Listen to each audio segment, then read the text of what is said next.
শিল্পী জয়ন্ত হাজৰিকাদেৱৰ কণ্ঠ আৰু নিৰ্মল প্ৰভা বাইদেউৰ ৰচনাৰ এটি গীতৰ গাত আউজি এটা কবিতা লিখাৰ প্ৰয়াস কৰিছিল। আমি শিল হৈ ৰম। এটা টঙি ঘৰ সাজিম পাইন উদৰ, এলিফেণ্টা ফলছৰ আগলৈ উজাই যাম মায়াময় সৰলৰ ছায়ে ছায়ে।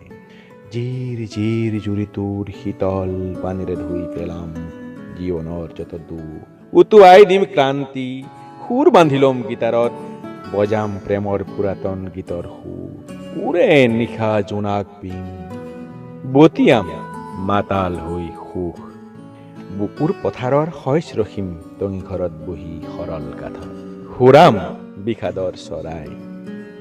তই যদি আহ বৃন্দগান গাম জীৱনৰ, মাহফিলৰ শেষত জোনাক মদিৰাৰ পিয়লাত চুমুক দিম একেলগে, বন ফৰিং হৈ জঁপিয়াম, জিলি হৈ চিঞৰিম তোক ভাল পাওঁ তোক ভাল পাওঁ, প্ৰতিধ্বনিত লাজ পাব এন্ধাৰে।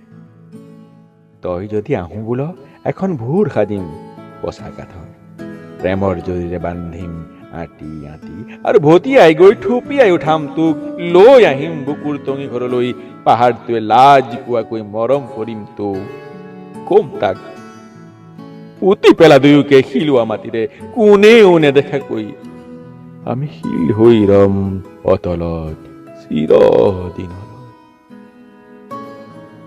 কবিতাৰ ৰচনা আৰু পাঠ আছিল বিনয় কৃষ্ণ তামুলী ফুকনৰ।